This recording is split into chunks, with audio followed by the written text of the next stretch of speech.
اعوذ باللہ من الشیطان الرجیم بسم اللہ الرحمن الرحیم ان اللہ وملائکتہ یصلون علی النبی یا ایہا الذین آمنوا صلوا علیہ وسلموا تسلیما اللہم صلی علی سیدنا و نبینا و شفیعنا و مولانا محمد وعلی آل محمد وبارک وسلم۔ محترم خواتین و حضرات، السلام علیکم۔ پیام صبح کے ساتھ ایک بار پھر حاضر میں ہوں آپ کا میزبان انیق احمد۔ جمعہ اور ہفتہ 2 دن سوال و جواب کے دن ہوتے ہیں، آپ اور ہم جانتے ہیں، اور پیر، منگل، بدھ و جمعرات ان 4 دنوں میں ہم قرآن کریم کی مختلف آیات پر اپنے ملک کے جید علماء سے سیکھتے ہیں کہ قرآن کریم کی یہ آیات ہم سے کیا مخاطبت کر رہی ہیں، ہمیں کیا پیغام اور کیا روشنی ان آیات کے ذریعے مل رہی ہے۔ خواتین و حضرات، آج سوال و جواب کا دن۔ آج ہمارے لیے بڑی خوشبختی کی بات کہ تشریف فرما ہے محترم مفتی منیب الرحمان صاحب۔ خواتین و حضرات، مفتی منیب الرحمان صاحب ہمارے ملک کا ایک جانا مانا نام، مقبول اور محبوب نام، کئی کتابوں کے مصنف اور روزنامہ دنیا کے مستقل کالم نگار، محترم مفتی منیب الرحمان صاحب۔ مفتی صاحب کو خوش آمدید کہتے ہوئے پروگرام کا آغاز اللہ تعالیٰ کے بابرکت نام سے، سورہ 3۔ اعوذ باللہ من الشیطان الرجیم بسم اللہ الرحمن الرحیم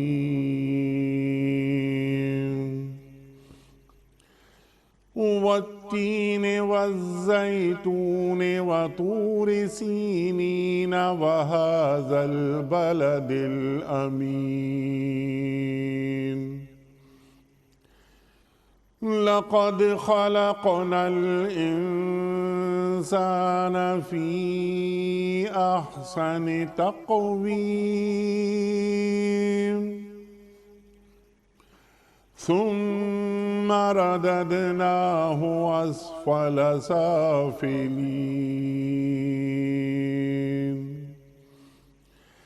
إلا الذين آمنوا وعملوا الصالحات فلهم أجر غير ممنون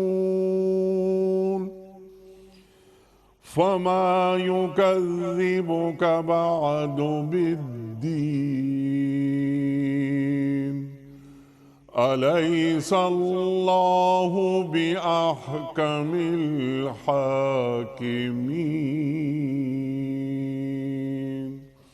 صدق الله العظيم۔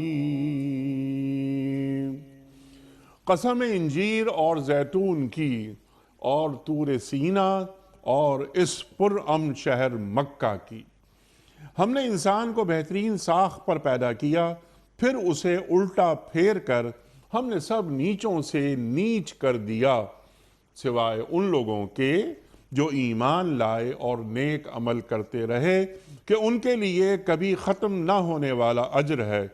پس اے نبی صلی اللہ علیہ وآلہ وسلم، اس کے بعد کون جزا اور سزا کے معاملے میں آپ کو جھٹلا سکتا ہے؟ کیا اللہ سب حاکموں سے بڑا حاکم نہیں ہے؟ صدق اللہ العظیم۔ خواتین و حضرات، محترم مفتی منیب الرحمان صاحب کی خدمت میں آج کے پروگرام کے حوالے سے پہلا سوال ٹوبہ ٹیک سنگھ سے ہیں، اخلاق صاحب۔ ان کا سوال یہ ہے کہ مفتی صاحب، قرآن کریم ارشاد فرماتا ہے کہ وَمَا خَلَقْتُ الْجِنَّ وَالْإِنسَ إِلَّا لِيَعْبُدُونَ، کیا نیک اعمال کرنے والے جن بھی جنت میں جائیں گے؟ ارشاد۔ بسم اللہ الرحمن الرحیم الحمدللہ رب العالمین الصلاة والسلام علی رحمت للعالمین سیدنا و مولانا محمد اللہم صلی وعلی آلہ وصحبہ اجمعین۔ انیق احمد صاحب، جنات بھی انسانوں کی طرح اللہ تبارک و تعالیٰ کی عبادت کے مکلف ہیں، ٹھیک، جواب دہ ہیں، اس کے مخاطب ہیں، اور ان سے بھی جواب طلبی ہوگی۔ ٹھیک۔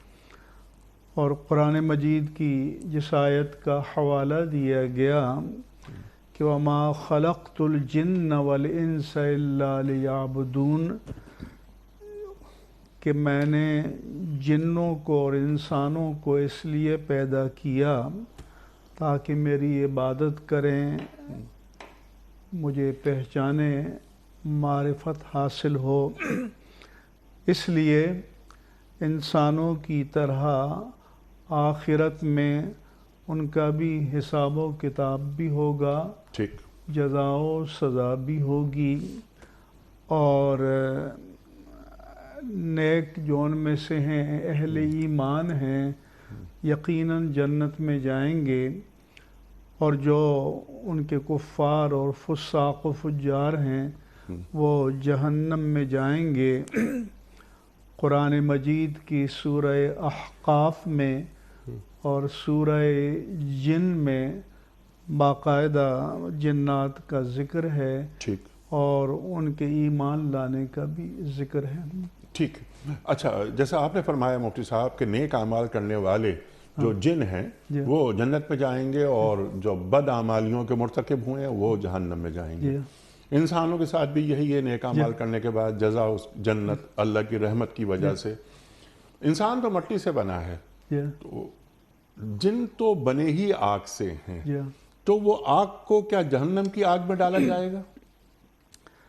جی ہاں، ایک حدیث پاک میں آتا ہے کہ کچھ لوگوں کو جہنم کے اس طبقے میں ڈالا جائے گا جسے بولس کہتے ہیں، اور وہ نار الانیار ہے، یعنی ایسی آگ ہے جو آگ کو بھی جلا دے۔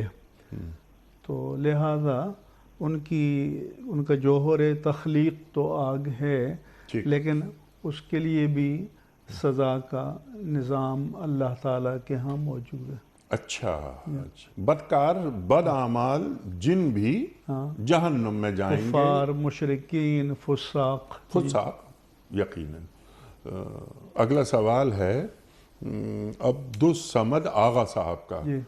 وہ یہ فرماتے ہیں کہ مفتی صاحب، یہ قرآن کریم کی کوئی آیت جس پہ لکھی ہوتی ہے، کاغذ زمین پہ پڑا ہوا مل جاتا ہے ہمیں، تو ہم اسے چومتے ہیں، آنکھوں کو لگاتے ہیں اور اس کو کسی اچھی جگہ پہ رکھتے ہیں، لیکن اگر قرآن کریم کا ترجمہ یعنی کسی اور زبان میں ہو، اردو میں ہو، انگریزی میں ہو، وغیرہ وغیرہ، وہ کاغذ زمین پہ پڑا ہوا اگر ہمیں مل جائے تو اس کے ساتھ بھی ہمیں ایسے ہی کرنا چاہیے جیسے قرآن کریم کی آیات پر مبنی کاغذ؟ حنیق احمد صاحب، اصولی طور پر تو قرآن کلام اللہ ہے۔ جی۔ ترجمہ قرآن یا قرآن کا معنی ہے، مفہوم ہے، لیکن وہ کلام بندے کا ہے۔ ٹھیک۔ لہذا جو اکرام، احترام اور تقدیس قرآن مجید کو حاصل ہے، وہ کسی بھی زبان میں ترجمے کو نہیں ہے۔ ٹھیک۔ لیکن ادارہ کہ اس میں بھی اللہ کا نام آتا ہے اور مقدسات کے کہیں نہ کہیں نام آتے ہیں، جی، تو لہذا اگر کوئی اٹھا کر اس کا بھی اکرام کرے، احترام کرے اور کسی بادب جگہ رکھ لے تو اچھی بات ہے، کیونکہ ویسے بھی اگر کہیں اللہ کا نام یا تسبیحات لکھی ہوں تو ان کا بھی اکرام ہونا چاہیے اور احترام ہونا چاہیے۔ بالکل ٹھیک ہے، لیکن جو ترجمہ ہے وہ انسان کی تخلیق ہے۔ ترجمہ وہ انسان کا کلام ہے، اللہ کا کلام، اللہ کا کلام نہیں ہے۔ اور جو مرتبہ، جو مقام قرآن کریم کی آیت کا ہے، وہ کسی انسان کا ہو نہیں متن کا جو عربی میں ہے، جی ہاں، تو وہ ترجمے کا وہ نہیں، کبھی نہیں ہو سکتا۔ یہ وراثت کے حوالے سے ایک سوال ہے رانا اقبال صاحب کا۔ ان کا سوال یہ ہے کہ میرے والدین کا انتقال ہو چکا ہے اور میرے بچے بھی نہیں ہیں، میں اور میری بیوی ایک مکان میں رہتے ہیں جو میرا اپنا ہے، جی میرے مرنے کے بعد یہ مکان کس کو ملے گا؟ اگر یہ مکان اس کو کلالہ کہتے ہیں جی کہ جس کے ماں باپ بھی بقید حیات نہ ہوں اور اولاد بھی نہ ہو، جی تو ان کے نام پر اگر مکان ہے اور یہ لا ولد ہیں تو ان کے انتقال کے بعد چوتھا حصہ تو ان کی بیوی کو ملے گا۔ اگر بیوی ان کے بعد زندہ رہتی ہیں اور ان کا انتقال پہلے ہو جاتا ہے، ٹھیک، باقی پھر دیکھا جاتا ہے کہ اس کے ورثاء بھائی بہن ہیں یا نہیں، تو ان کی جب تفصیلات آتی ہے تو اس کے مطابق پھر مسئلہ بیان کیا جاتا ہے۔ ٹھیک ہے، لیکن ایک چوتھائی بیوی کو مل جائے گا۔ اگر بیوی سے پہلے ان کا انتقال ہو جاتا ہے ٹھیک ہے، تو پھر چوتھائی حصہ ان کو ملے گا۔ اور باقی جو 3 حصے ہیں جی ہاں، یعنی 2/3 جی ہاں، یہ ملے گا، بلکہ 2/3 نہیں بلکہ 3 حصے ہیں، تین چوتھائی 3/4، جی ہاں۔ 3/4 یہ بہن بھائیوں کو ملے گا۔ ہاں، وہ بھائی کتنے ہیں، کون سے ہیں، اور حقیقی بھائی ہیں، ماں کی طرف سے ہیں، یہ سب دیکھا جائے۔ ٹھیک ٹھیک، ہاں بالکل، اس میں سوتیلے کتنے ہیں جی اور سگے کتنے ہیں، تفصیلات ہیں اس میں۔ تفصیلات، ٹھیک، بالکل ٹھیک ہے۔ یہ مفتی صاحب ایک سوال، یہ بڑا عجیب سوال ہے، اس پر آپ ذرا سمجھا دیجئے۔ یہ ہیں ریاض سلطان صاحب۔ ریاض صاحب کا سوال یہ ہے کہ مفتی صاحب، ہم بہت سارے ایسے لوگوں کو دیکھتے ہیں جن کی زندگی گناہوں سے بھری ہوئی ہوتی ہے، مگر وہ خود اور ان کا خاندان سب مزے میں رہتے ہیں، دنیا میں بھی انہیں کوئی سزا نہیں ملتی، مگر دوسری طرف ہم دیکھتے ہیں کہ وہ لوگ اور وہ خاندان جو ایمانداری سے زندگی گزارتے ہیں، زندگی بھر حلال کھانے کے چکر میں رہتے ہیں، زندگی تکلیف میں گزار کر سسک سسک کے مر جاتے ہیں۔ میں سمجھتا ہوں کہ اب نعوذ باللہ نعوذ باللہ نعوذ باللہ، وہ ان کا ایک جملہ ہے، بس وہ نقل کفر نباشت، کہ میں یہ سمجھتا ہوں کہ اللہ صرف ایماندار لوگوں کو تکلیف دیتا ہے۔ استغفر اللہ استغفر اللہ۔ کیا میرا یہ سمجھنا درست ہے؟ ریاض صاحب یہ پوچھ رہے ہیں۔ بالکل درست نہیں ہے۔ اللہ تعالیٰ کا فرمان ہے کہ وَمَا أَنَا بِظَلَّامٍ لِّلْعَبِيدِ، میں اپنے بندوں پر ظلم کرنے والا نہیں ہوں۔ جی ہاں، دوسرا یہ بات ذہن میں رکھنی چاہیے کہ اللہ پر کسی کا حق نہیں ہے، وہ خالق ہے، وہ مالک ہے، وہ جس کے ساتھ جو برتاؤ کرے تو لا يسأل عما يفعل وهم يسألون، کہ اس سے نہیں پوچھا جائے گا کہ وہ کیا کیا، اس نے کیا کرتا ہے، مخلوق سے پوچھا جائے گا اور سوال ہوگا۔ ٹھیک، لیکن یہ حوادث، مصائب، امراض، آلام، تنگ دستی، یہ احوال آتے رہتے ہیں۔ قرآن مجید میں ہے کہ فَأَمَّا الْإِنسَانُ إِذَا مَا ابْتَلَاهُ رَبُّهُ فَأَكْرَمَهُ فَيَقُولُ رَبِّي أَكْرَمَنِ وَأَمَّا إِذَا مَا ابْتَلَاهُ فَقَدَرَ عَلَيْهِ رِزْقَهُ فَيَقُولُ رَبِّي أَهَانَنِ، کہ انسان پر جب ہم آزمائش کرتے ہیں اور اللہ تعالیٰ اس پر نعمتیں نازل کرتا ہے تو وہ کہتا ہے کہ میری اللہ نے عزت کی، اس کو اپنا استحقاق سمجھتا ہے، اور جب ہم آزماتے ہیں اور رزق کو تنگ کر دیتے ہیں تو کہتا ہے کہ میری توہین کر دی۔ ٹھیک، اللہ فرماتا ہے کہ وَإِذَا أَنْعَمْنَا عَلَى الْإِنسَانِ أَعْرَضَ وَنَأَىٰ بِجَانِبِهِ، جب انسان پر ہم انعام کرتے ہیں تو وہ ہم سے روگردانی کرتا ہے، منہ پھیر لیتا ہے اور پہلو تہی اختیار کرتا ہے۔ وَإِذَا مَسَّهُ الشَّرُّ كَانَ يَئُوسًا، جب اسے تکلیف پہنچتی ہے تو پھر وہ نا امیدی کی باتیں کرتا ہے۔ ایک جگہ ہے کہ فضو دعائن عرید، پھر لمبی چوڑی دعائیں کرتا ہے۔ تو پہلی بات تو یہ سمجھنی چاہیے کہ مال ہو، دولت ہو، اولاد ہو، جاہ و اقتدار ہو، یہ اللہ تعالیٰ کی نعمتیں ہیں، لیکن اگر کسی کو ملی ہیں تو وہ یہ نہ سمجھے کہ یہ اس کے لیے انعام ہے۔ کبھی یہ نعمتیں انسان کے لیے امتحان بن جاتی ہیں، جی، اور کبھی اقتدار ہو، دولت ہو، جمال ہو، مال ہو، یہ بطور انعام کے ملتا ہے اور کبھی بطور امتحان کے ملتا ہے۔ تو انعام اس کے لیے ہوتا ہے کہ جو ان نعمتوں کی قدر کرتا ہے اور ان کے حقوق کو ادا کرتا ہے، اور یہی امتحان اس کے لیے ہوتا ہے کہ ان عشرتوں میں کھو کر ان نعمتوں کی ناقدری کرتا ہے اور حقوق کو ادا نہیں کرتا۔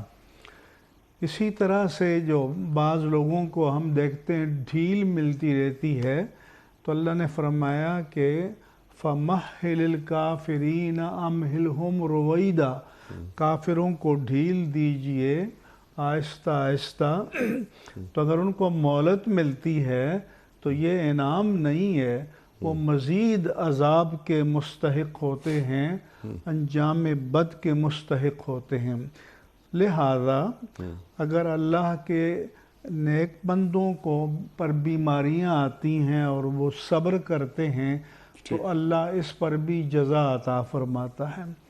روزی کی تنگی آتی ہے اور وہ ناشکری نہیں کرتے، جس حال میں ہیں اپنے رب کا شکر ادا کرتے ہیں، تو اللہ تعالیٰ اس پر بھی انہیں انعام عطا فرمائے گا اور جزا عطا فرمائے گا۔ لہذا حوادث و مصائب جو ہیں کبھی مرتبے کی بلندی کے لیے ہوتے ہیں اور کبھی انسان کے لیے آزمائش ہوتے ہیں۔ یہ مین ٹو مین ویری کرتا ہے، یہ اس بندے کے رویے پر منحصر ہے، اس کے اعمال پر منحصر ہے، اس کے عقائد پر منحصر ہے کہ وہ ان حالات میں کیا کرتا ہے۔ ٹھیک ہے۔ اچھا، یہاں آپ کی گفتگو سبحان اللہ سبحان اللہ، قرآن کریم یہی فرما رہا ہے جو آپ نے بالکل بیان فرما دیا۔ اب یہاں پر میرا ایک سوال آپ کی خدمت میں، ذرا سے اس کو اور سمجھنے کے لیے، جو سوال یہ ریاض صاحب نے کیا ہے، کیا اس سوال کے ہم مکلف ہیں؟ یعنی کیا ایک بندہ مکلف ہو سکتا ہے کہ اللہ تعالیٰ کا یعنی ایک طرح سے یعنی آڈٹ کرنا ہوا کہ اے اللہ یہ تو بدکاری کر رہا ہے، بدعمالیاں کر رہا ہے، تیرے حکم کو نہیں مان رہا، تو اسے کیوں نواز رہا ہے، میں ایماندار ہوں اور میں تیرا فرما بردار ہوں، تو مجھ پہ نعمتیں نازل کیوں نہیں ہو رہی؟ یہ اللہ کا کام ہے۔ تو یہ سوچ ہی غلط ہے، ٹھیک، اور نہ بندے کو یہ سوچنا چاہیے۔ وہ خالق ہے، وہ مالک ہے، وہ بہتر جانتا ہے کہ اس کس بندے کے ساتھ کیا کرے، وہ جانتا ہے کہ اس نعمت کا انجام اس کے لیے کیا ہوگا، وہ جانتا ہے کہ اس مصیبت کا انعام اس کے لیے کیا ہوگا۔ اس لیے ہمیں اپنی اصلاح کی فکر کرنی چاہیے۔ اللہ تعالیٰ کی جو حکمتیں ہیں ان میں زیادہ نہیں کھو جانا چاہیے۔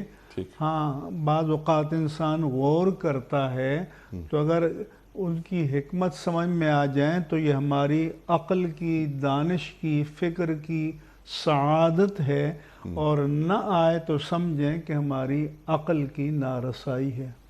جی ہاں، تو ان مسائل کی طرف جانا ہی نہیں چاہیے۔ یہ اللہ کی دین ہے، اللہ کی عطا ہے، جس کو چاہے دے رہا ہے، جس سے چاہے نواز رہا ہے، جس سے چاہے لے رہا ہے، محروم کر رہا ہے، یہ اللہ کے کام ہیں۔ اور ہمیں کیا فرمایا ہمارے لیے اللہ تعالیٰ نے قرآن کریم کے اندر؟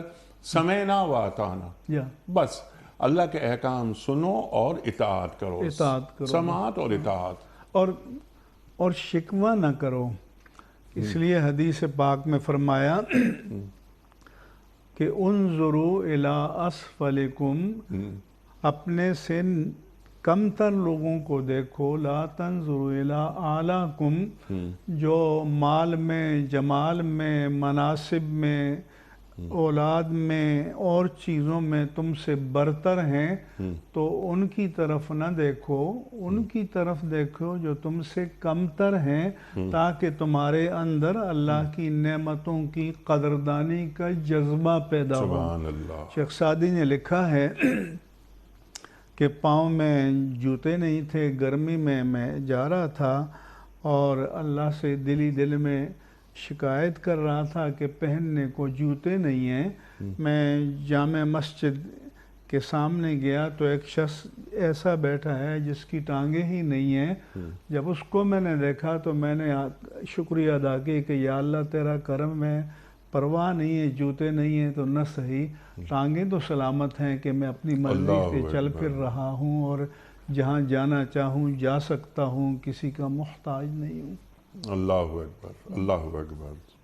تو اپنے سے کم تر درجے والوں کو دیکھیں، اپنے سے اوپر کے درجے والوں کو نہ دیکھیں، اور شکر گزاری کرتے رہیں کہ الحمدللہ علی کل حال، اے اللہ تیرا ہر حال میں شکر ہے۔ اور اگر مسابقت کرنی ہے تو وَسَابِقُوا إِلَىٰ مَغْفِرَةٍ مِّن رَبِّكُمْ وَجَنَّةٍ عَرْضُهَا السَّمَاوَاتُ وَالْأَرْضُ، تو نیکی کمانے میں مسابقت کرو، نیک لوگوں کو دیکھ کر یہ کوشش کرو کہ ان جیسا بن جاؤں یا ان سے بہتر بن جاؤں۔ وَفِي ذَلِكَ فَلْيَتَنَافَسِ الْمُتَنَافِسُونَ، تو ہمیں اگر منافست کرنی ہے، مسابقت کرنی ہے، اگر مقابلہ کرنا ہے تو خیر کے کاموں میں کرنا چاہیے۔ سبحان اللہ، فاستبقوا الخیرات۔ ٹھیک ہے مفتی صاحب، اگلا سوال سید عمیر الحسن صاحب کا ہے، کراچی سے۔ سوال ان کا یہ ہے کہ آج کل کرونا وائرس کی ویکسین مارکیٹ میں آ رہی ہے، بعض لوگوں کا خیال ہے کہ اس میں حرام اجزاء شامل ہیں، کیا ایسی دوا کا استعمال کرنا جائز ہے؟ جو کرونا وائرس کی ویکسین آئی ہے مارکیٹ میں، ایک تو امریکہ کی کمپنی ہے فائزر اور بائن ٹیک، دونوں کے اشتراک سے بنائی گئی ہے۔ ایک اور امریکہ کی کمپنی ہے ماڈرنا، اس نے بھی ویکسین بنائی ہے۔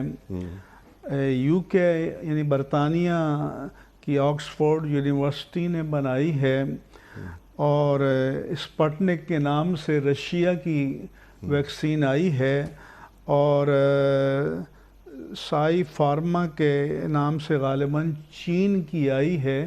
یہ چند ممالک کی ویکسین اس وائرس کے حوالے سے مارکیٹ میں آئی ہیں۔ پہلی بات تو یہ ہے کہ تحقیق کے بغیر کسی چیز کے بارے میں کوئی رائے قائم نہیں کرنی چاہیے، پہلے پوری معلومات حاصل کرنی چاہیے۔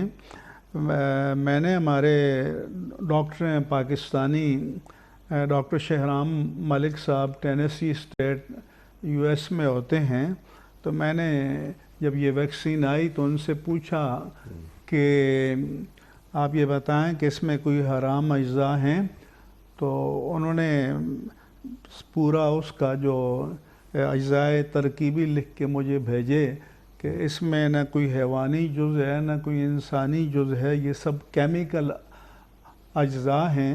انہوں نے خود بھی لگائی، ان کی بیگم بھی ڈاکٹر ہیں، انہوں نے بھی لگائی ہے۔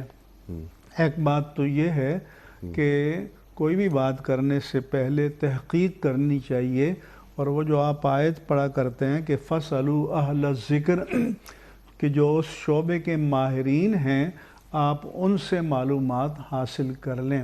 لیکن اگر بالفرض کوئی دوا ہے تو اور اس میں کوئی ایسی چیز کی ملاوٹ ہے تو پہلی بات تو یہ ہے کہ علاج کرنا سنت ہے، اور رسول اکرم صلی اللہ علیہ وآلہ وسلم نے فرمایا لکل دائن دوا، کہ ہر بیماری کے لیے دوا ہے۔ فَإِذَا أُصِيبَتْ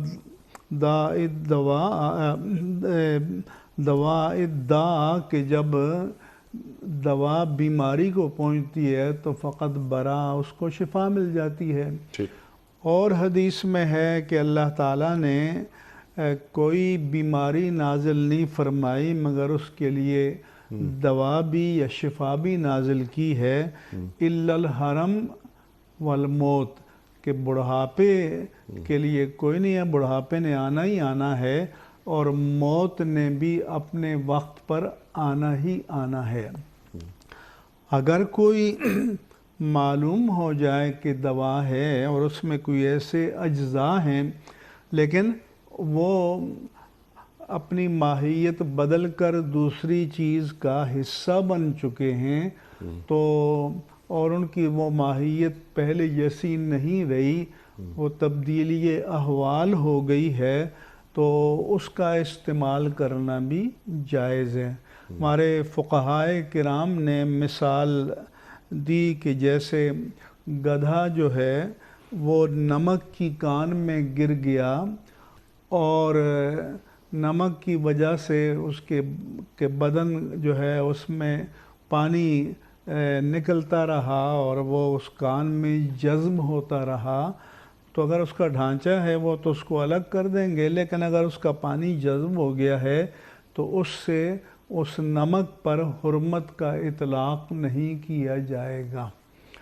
باقی بعض صورتوں میں تو شریعت نے حکم دیا ہے کہ فرمایا کہ انما حرم علیکم المیتۃ والدم ولحم الخنزیر وما اہل بہ لغیر اللہ، کہ یہ چیزیں حرام کی گئی ہیں، خنزیر کا گوشت حرام کیا گیا ہے، جیسے غیر اللہ کے نام پر ذبح کیا گیا ہو اس کو حرام کیا گیا ہے، ذبح کے وقت جو خون بہتا ہے اس کو حرام کیا گیا ہے، وہ حلال جانور جو ذبح کیے بغیر طبعی موت مر جائے اس کو حرام کیا گیا ہے، باقی جانور ہیں۔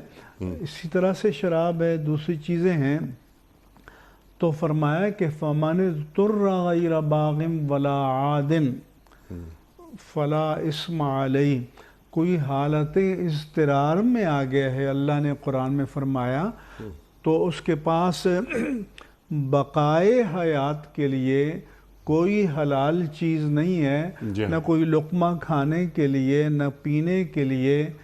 فرض کریں کہ شراب ہی اس کے پاس ہے یا لقمہ حلق میں پھنس گیا ہے، کوئی اس کے پاس پانی کوئی چیز نہیں ہے کہ منہ میں ڈالے اور لقمہ اتر جائے، اور شراب رکھی ہے وہ ڈالی، تو اس کو حالت اضطرار یا ایکسٹریم نیسیسٹی کہا گیا ہے، اور اس میں حرام چیز سے استفادے کی اجازت دی گئی ہے دو شرطوں کے ساتھ، غیر باغ ولا عاد، ولنگلی نہ کرے، چاہت کے ساتھ نہ کرے، کراہت کے ساتھ کرے، ناگواری کے ساتھ کرے، اور جتنی مقدار بقائے حیات کے لیے ضروری ہے اس پر اکتفا کرے، اس سے تجاوز نہ کرے۔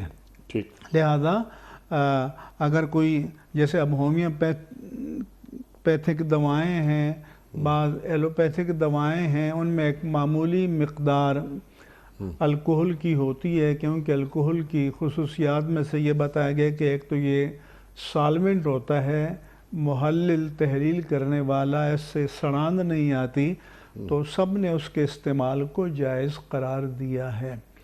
ہاں، بغیر کسی ضرورت شرعی کے یا حالت اضطرار کے حرام چیز کو براہ راست استعمال کرنا یہ حرام ہے اور یہ ناجائز ہے اور اس کی اجازت نہیں ہے۔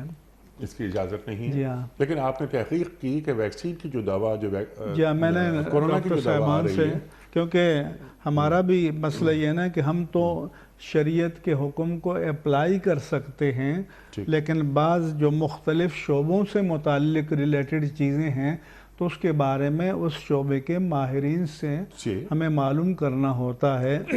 اور بھی میرے پاس یو کے سے ایک سوال نامہ آیا ہے، کچھ وہاں کے علماء نے بھی اپنی طرف سے یہ وہاں کے جو ویکسین کے بارے میں دی، تو اس کو ہم دیکھتے ہیں، اس کا مطالعہ کرتے ہیں، پھر ڈاکٹر صاحبان سے یا ماہرین طب سے پوچھتے ہیں.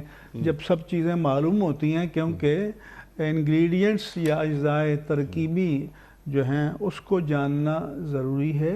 جی. اور جب آپ نے جانا تو آپ نے خود کو مطمئن پایا؟ ہاں، جو میں نے ڈاکٹر صاحب وہ تو دیندار آدمی ہیں، تو انہوں نے کہا کہ یہ سارے کیمیکل اجزاء ہیں، اس میں حرام کوئی چیز جی ہاں نہیں ہے. ٹھیک ہے. اور جان بچانا، جیسا آپ نے بات فرمائی کہ جان بچانا مقصود ہے، جی ہاں. تو وہ بہت اہم چیز ہے.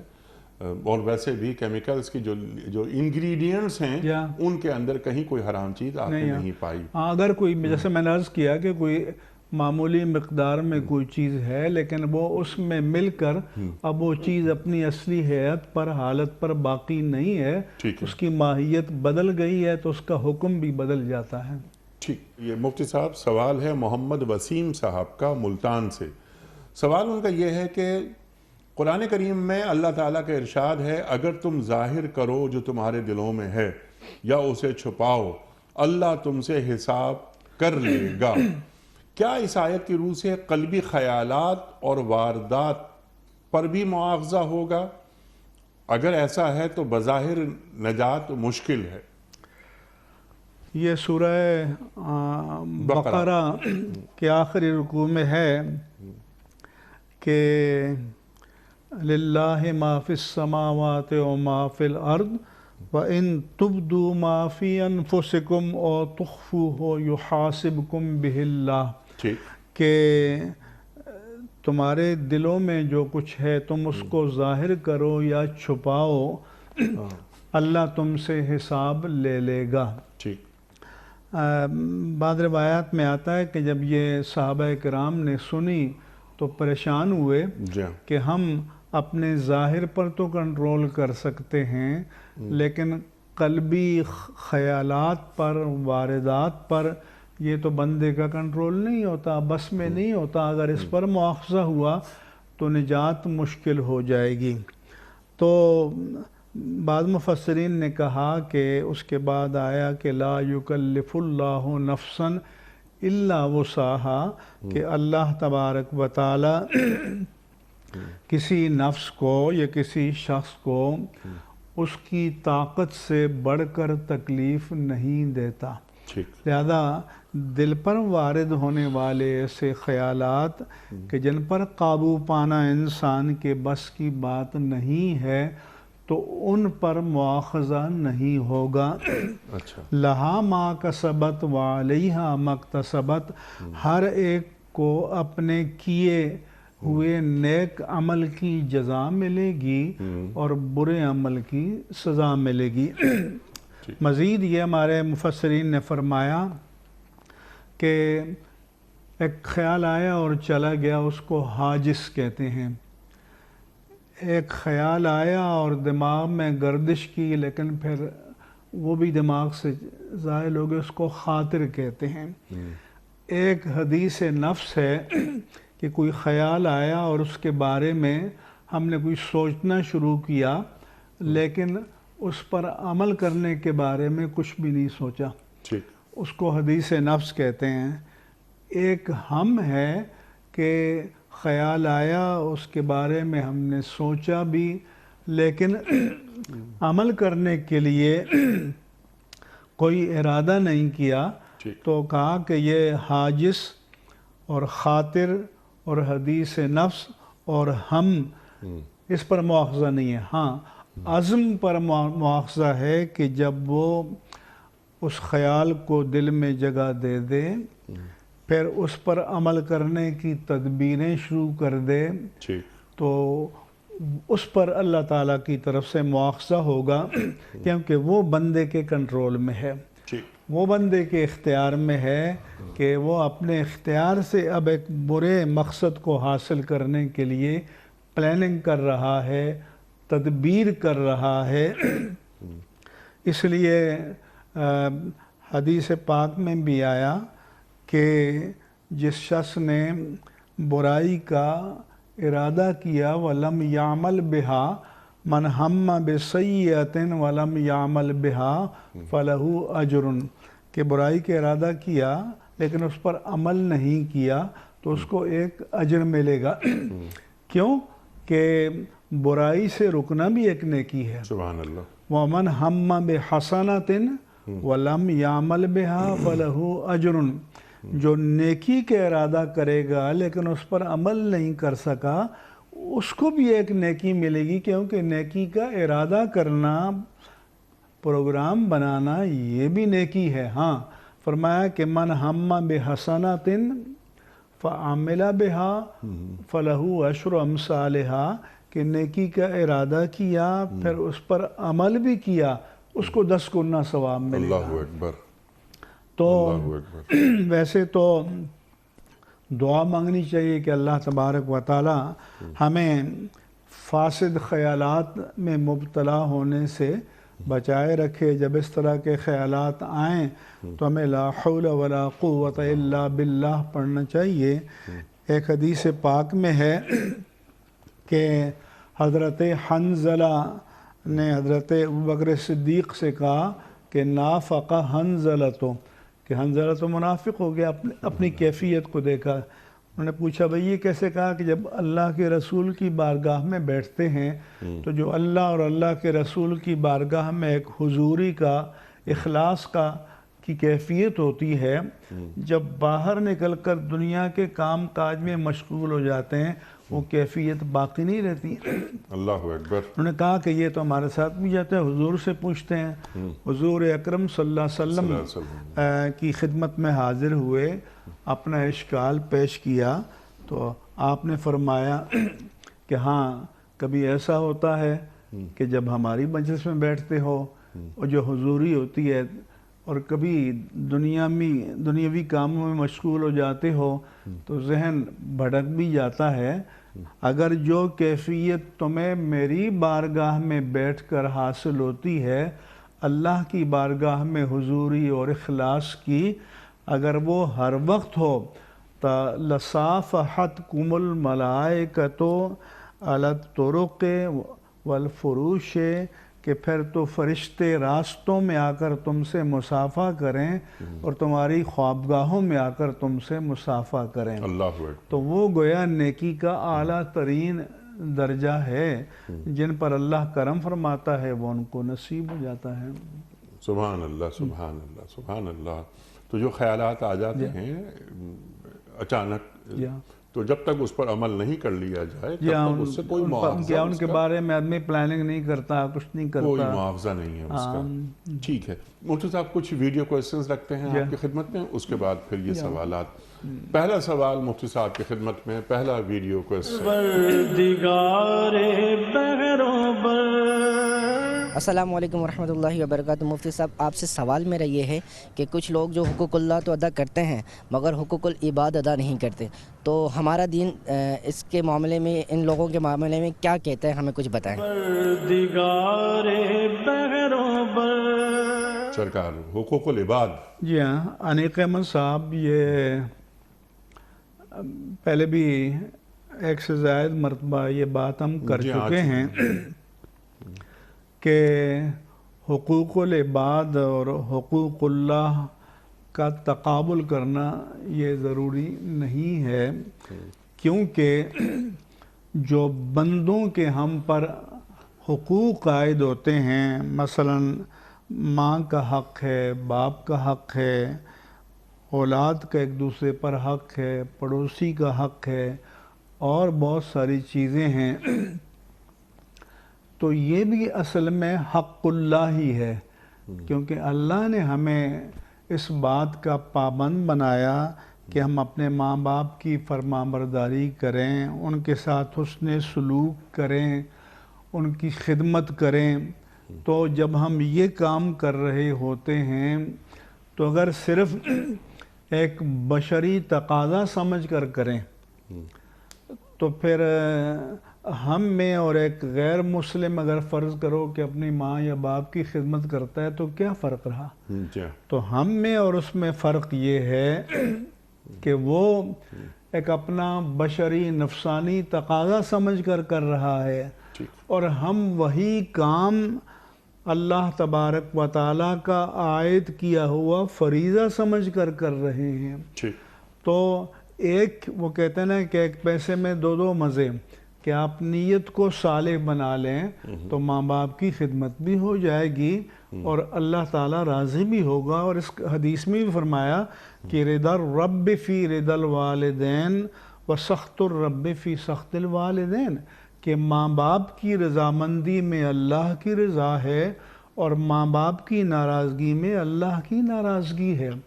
تو اس سے یہ معلوم ہوا کہ یہ حقوق جو ہیں باہم ان کا ٹکراؤ نہیں ہے، ہم بیک وقت ان پر عمل کر سکتے ہیں، اللہ کو راضی کر سکتے ہیں اور اللہ کے بندوں کے حقوق کو بھی پورا کر سکتے ہیں. جب یہ کام ہم اپنا دینی فریضہ سمجھ کر اور عبادت سمجھ کر کریں گے تو پھر اللہ تعالیٰ بھی اس پر ہمیں اجر عطا فرمائے گا، ثواب عطا فرمائے گا.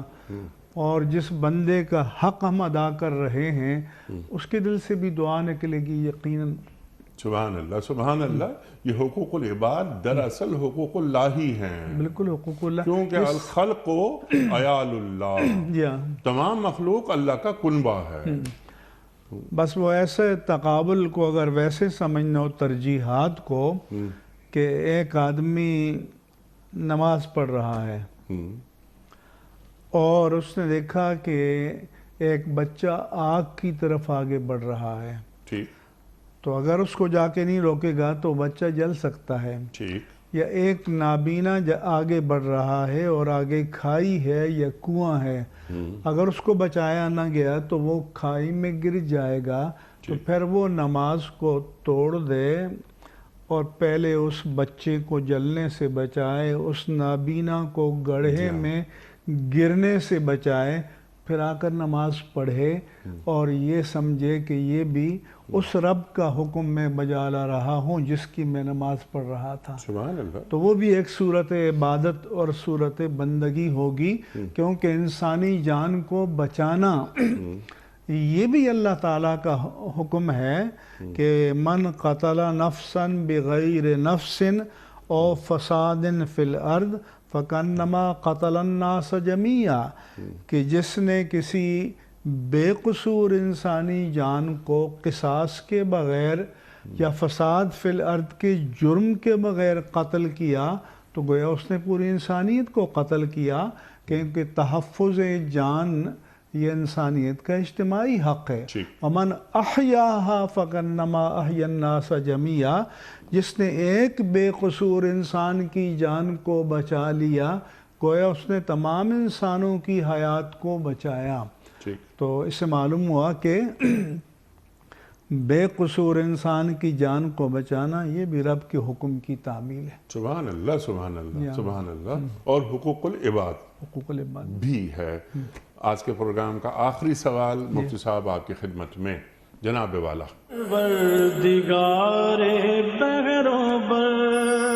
السلام علیکم مفتی صاحب، میرا سوال یہ ہے کہ صدقہ یا خیرات دیتے ہوئے کسی شخص کو یہ بتانا ضروری ہوتا ہے کہ ہم اسے صدقہ یا خیرات دے رہے ہیں؟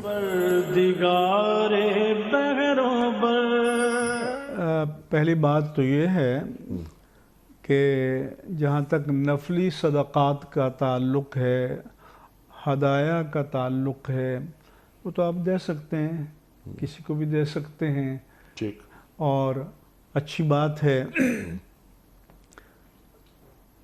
لیکن اگر آپ صدقات واجبہ دے رہے ہیں جو زکوٰۃ ہے، فطرہ ہے، فدیہ ہے، کفارات کی رقوم ہیں تو اس کا مصرف مسلمان فقراء اور مساکین ہیں.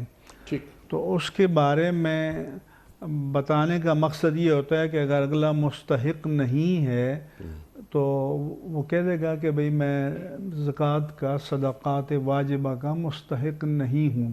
ٹھیک.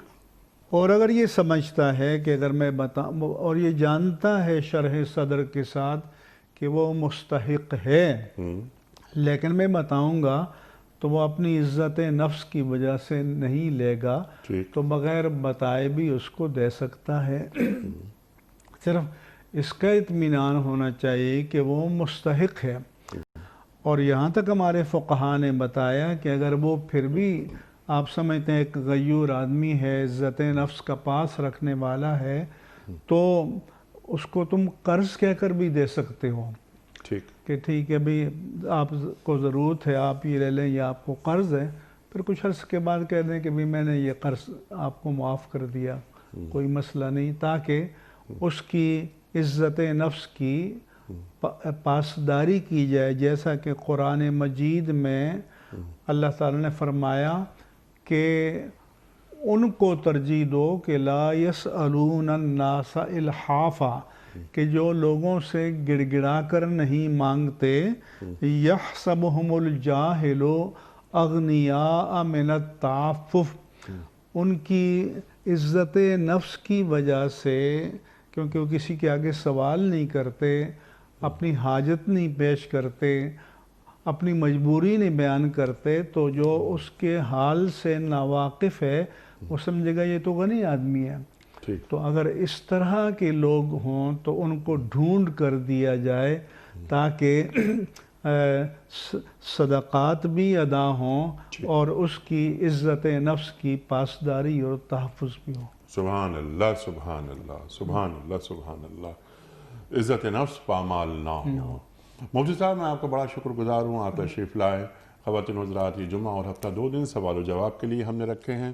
آپ کی جانب سے آئے ہوئے سوالات ہم یکجا کرتے ہیں، کچھ ویڈیو کوئسچنز ریکارڈ کرتے ہیں پاکستان کے چند شہروں میں کھڑے ہو کر، اور اپنے عہد کے ایک جید مفتی صاحب کی خدمت میں آپ کے سوالات رکھے جاتے ہیں تاکہ حاصل کیا جائے اپنے مسائل کا حل قرآن و سنت کی روشنی میں. کیونکہ ہمارے دین کے پاس انفس و آفاق کے ہر مسئلے کا حل موجود ہے.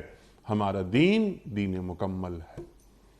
ہم اپنے علماء کے بڑے شکر گزار رہتے ہیں کہ وہ تشریف لاتے ہیں اور ہماری علمی کمی کو دور فرما دیتے ہیں.